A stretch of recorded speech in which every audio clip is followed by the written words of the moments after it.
Hey everybody, today's video is sponsored by GetRoman.com. You may remember them because last time I was talking about your penises. And how can I do that? Well, analytically, 98% of you have them, and statistically, a bunch of them don't work. And that's where GetRoman comes in. Now, GetRoman is an online physician service that gets the pills you need to your door once you're diagnosed, if you need them. Not everybody needs them. Erectile dysfunction, it's usually an indicator of some larger lingering health problem, so it's definitely something you don't want to sleep on, you don't want to be embarrassed about.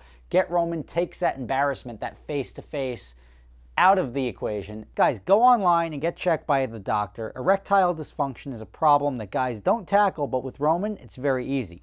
So let's take care of it. For a free online visit, go to GetRoman.com/SSR or click the link in the description. That's GetRoman.com/SSR and get your D checked out today. All right, you like my car socks? You know what? Sometimes, guys, you're right. And today, again, this guy was marked as right. And you may remember I did a video or a couple of videos on the Ford GT, the application process, what I thought the car was worth, what I thought it would be worth, what I thought of the performance. And ultimately, I even did the application to buy one, and I did not receive one. So all of that was documented on my channel. You can go check it out. Now, where was I right? I was right when I said they limited the car to 1,000 units. And guess what? Now they just bumped production up. And I think it's a little bit of BS because, and I'm going to reapply again, or I'm going to renew my application to try to get one. Let's see how well that goes after my continued video series documenting it. But I got to be straight with you guys.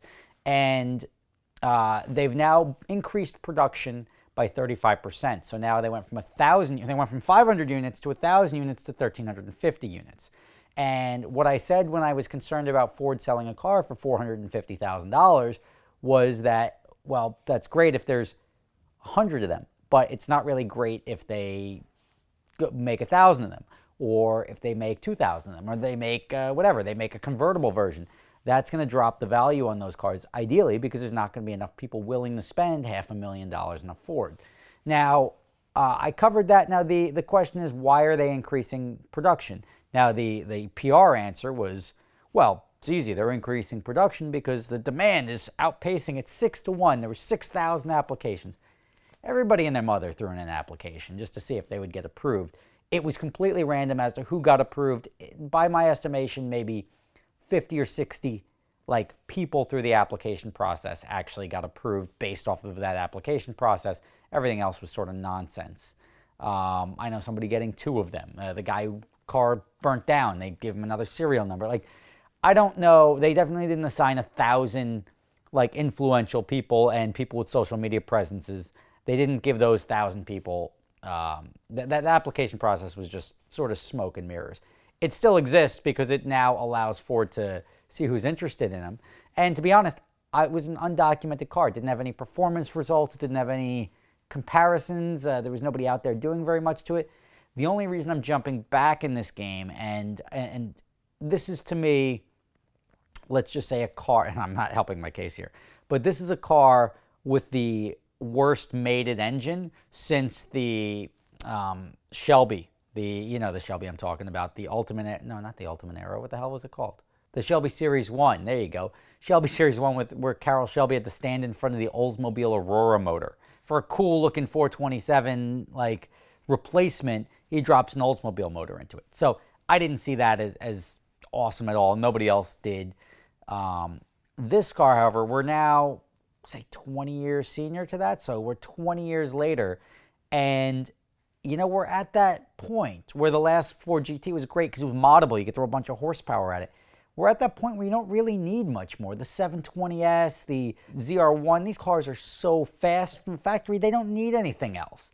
So that's why I'm interested in getting it, because I got to admit, this, and I've said it from day one, the Ford GT looks the part. It's like the best looking exotic car out there if you were going to consider it an exotic car. I always thought the Ford GT, the original one, not the original, but the 05, 06 was an exotic looking car. And it looked the part, it showed up, it looked great, it had performance. But when we tried to rent one out, nobody would ever want it. Oh, you mean a Ford, like a Mustang GT? No, it didn't have the brand awareness that anyone outside of enthusiasts knew what it was.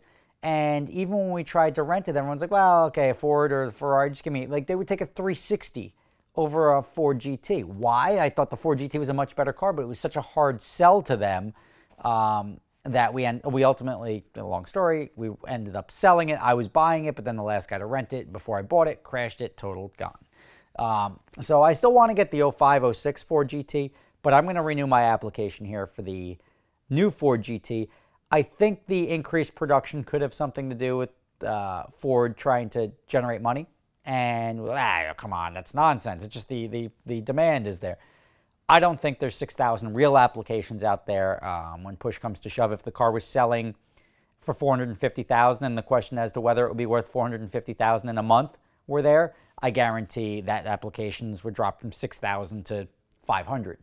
But the fact that they're selling at auction for over $1 million and everything, which is going to die down, has people still like, ooh, I want to get one. If I can get one soon enough, I'll be able to flip it and make money. That whole thing still exists. Bumping up the production by 35% is generating, what is it, $450,000. It's $150 million in additional revenue between 20 and 2 years, so $75 million a year in additional revenue to Ford. That makes a lot more sense, especially announcements like that when Ford's stock price is hurting, Ford's like restructuring and they're going to lose money this quarter and next quarter. So all of those things come into play. You have to look at it as a whole as to why they're doing it.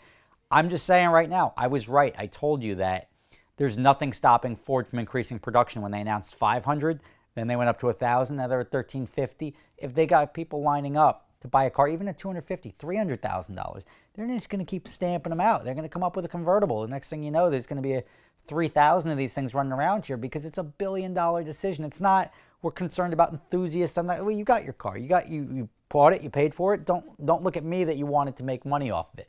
I see that going down. Anyway, I'll let you know when they deny me on my renewed application, but I'm going to put it in there, and hopefully I will get a white one with the blue stripes. I always like that. And then I'm going to get the old one, the 05, 06, and that one, and I'll keep them both in the garage. And not that I think it's the fastest car in the world, but when I saw Brooks' video from Drag Times, where they raced it against the ZR1, that's the point where it sold me. Because I don't see, I was critical that I haven't seen anyone sort of showing off how fast the car is. Oh, it's so fast around a racetrack. A lot of cars are fast around a racetrack. But nobody was actually doing anything of substance to measure the performance on that. And when I saw it, even at the drag strip with Brooks beating up on the ZR1, and I know the ZR1 is a fast car, even in a straight line, I said, you know what, I can see myself owning one of those. And you could thank Brooks for that. That's actually your process working because Brooks applied, has a following, uses the car, did the social media, and now if you're willing to, or if you do, you've sold another one to me.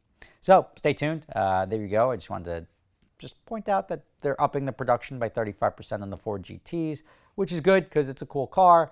I want to say not so good for the people that bought them, but do you feel bad for people spending $500,000? No, people generally don't. Thanks for watching. See you tomorrow.